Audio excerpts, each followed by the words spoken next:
Greetings, my beautiful lovelies. It's Emmy. How are you? It's great to see you and welcome back. Today I'm going to be cooking with an ingredient I've never cooked with before. I love going to the grocery store, all different kinds of grocery stores, and discovering and looking for new things that I'm not familiar with. So the last time I went to the Chinese market, I came across these, and it's translated into white fungus ball.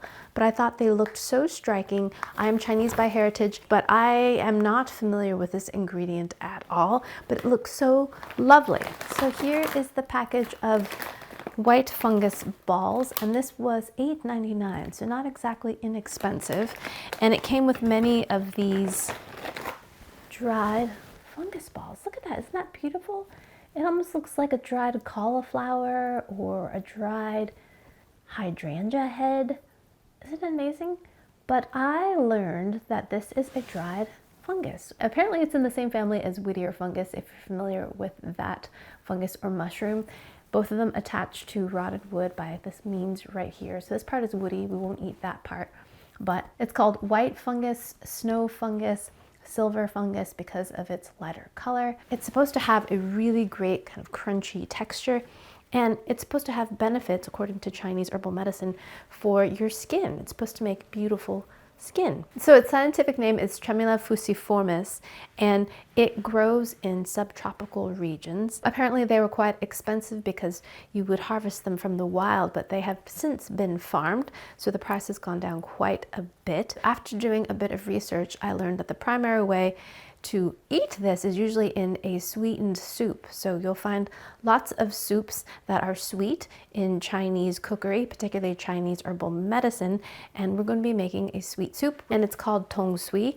And let's go ahead and get started in making our snow fungus soup, sweet soup. So beside our snow fungus, we're going to need a few more ingredients. So I've got some ingredients here on my plate. These are sometimes called jujubes, but they are dried plums. They will lend some natural sweetness to the soup. Aren't they beautiful? My Aunt Stephanie gave me these. They're beautiful. And we also have some goji berries, also called wolfberries. And we have some rock sugar to make the soup sweet. And we have some lotus seeds. So we do have to prep the lotus seeds. I left one here. So the lotus seeds are the seeds of a lotus plant. They're in a pod, and this is the seed, and you have to break it in half, and it reveals a little shoot. So we should take that out because that will make our soup bitter. We also have to soak our fungus to rehydrate it. And this is what it looks like. It looks so great. Look how big it is. So we don't need this much for our recipe, just a fraction of it, probably about a third, but I wanted to hydrate one so you can see what it looks like. It's spectacular. Okay, let me put it on the plate so you can see it. So, take it out of the water, and it looks kind of like a cauliflower. Isn't that cool? It's much heavier and much larger. Look at that. At least twice as big. But I think it will continue to expand as it sits here in the water. The main reason why we want to rehydrate it is that we want to trim this portion off. This is very woody. So for our soup recipe, we only need about a third of it. So we can use our hands to kind of break it. Ooh, I'm so curious to taste this. Kind of tear it. Look at that. It makes such a great sound. And it smells, what's it smell like? It smells kind of woodsy, earthy. It smells great. So this is what it looks like inside. And this is the kind of woody part that's going to be a little bit too hard to eat. So we're just going to break it. See how it just tears? All this water's coming off. But to make things easier, we can just snip it with a pair of scissors. And then break these pieces up. These will continue to expand as we cook it in the soup. So we don't need too much of it. Look at that. Isn't that cool how roughly it is? It almost looks like coral or something that would grow in the ocean. So beautiful. So break it up into smaller pieces so that it's a little bit more manageable to eat.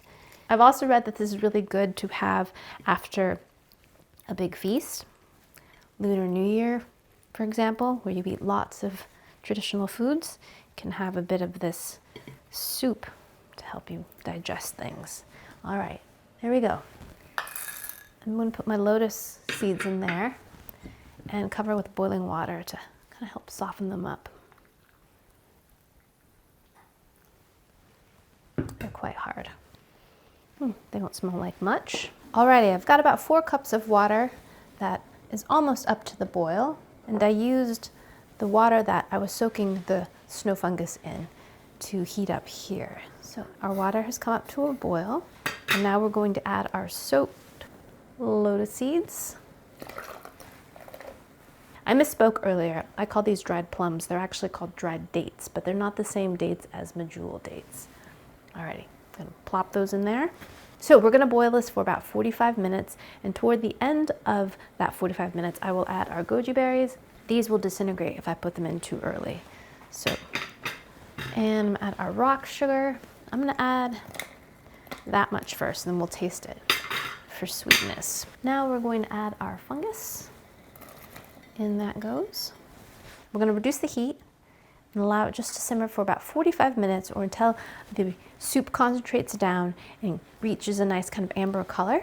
And then, as I said, we'll add our goji berries toward the end, and then we'll give our soup a taste. I'm excited to see what snow fungus tastes like. Look at that. Alrighty, my lovelies, I will see you in a little bit when our snow fungus soup is ready. Alrighty, my lovelies, my soup has simmered for about an hour. I added my goji berries and they are nice and hydrated, and I'm excited to give this a taste. I decided to put the rest of the rock sugar that I had in that bowl in here, so it's about a total of 2 tablespoons of rock sugar. And look at this, this looks incredible. I'm gonna pour it into a clear bowl so you can see it better. Look at that.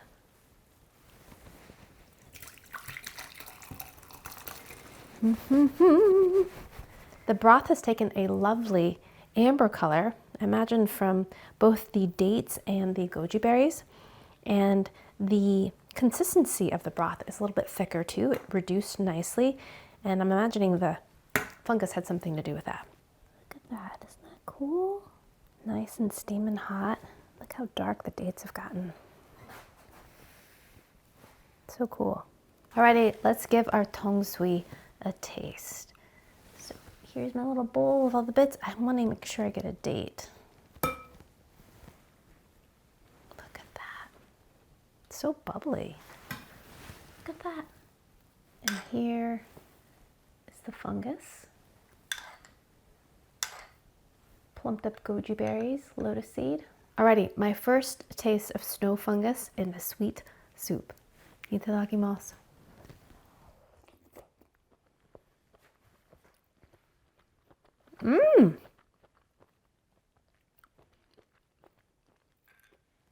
That's great. It's called a sweet soup, but I did not make mine very sweet. So it's just sweet. It's not even sweet enough to be considered a dessert in my opinion, but definitely not salty. The lotus seeds have softened beautifully and they're very starchy. They kind of just crumble into your mouth. And they taste kind of nutty. What did they taste? They taste kind of familiar. They taste starchy, almost potato-y, but have a starchier texture that kind of crumbles and dissolves in your mouth. Not as fluffy as a potato, but a similar starchy flavor. The snow fungus itself doesn't have much flavor at all.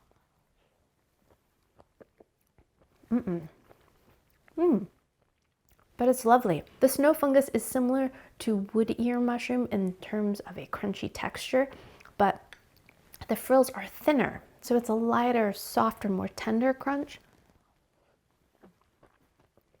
But delightful. When I use the word crunch, I don't mean like a saltine cracker crunch. I mean more of a cartilaginous crunch. Definitely a wetter crunch. Let's try some goji berries. Those plump up nicely. They almost have like a grapey texture. With a little bit of sweetness. They don't taste like a grape, but definitely a little bit sweet. I love the lotus seeds. Those are great. Now let's try a date. They have softened up nicely. I'm just breaking it up a bit. and trying it with the soup.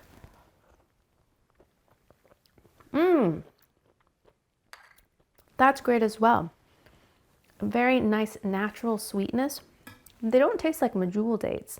They do taste fruity though. Kind of date-like. I think there is a pit in there, so you do have to be careful when you eat them whole like this, but delightful. So there you have it, my very first encounter with snow fungus, and it was a very positive one. I believe there are savory applications to the snow fungus as well. Based on this tasting and boiling, it seems to hold up its texture pretty well, so I think used in a stir fry or even added to soups, brothy soups, I think they would be a welcome addition. Great. So I hope that inspires you to try something new the next time you go to the supermarket or a grocery store and see something that piques your curiosity. Check it out, research it, and then make something. All right, my lovelies, thanks so much for watching. I hope you enjoyed that one. I hope you learned something. Please share this video with your friends. Follow me on social media, like this video, subscribe, and I shall see you in the next one. Toodaloo, take care, bye!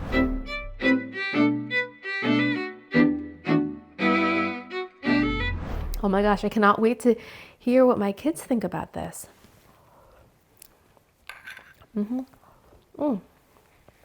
It's a little bit of tanginess too, just a tiny bit. Delightful. Ha ha!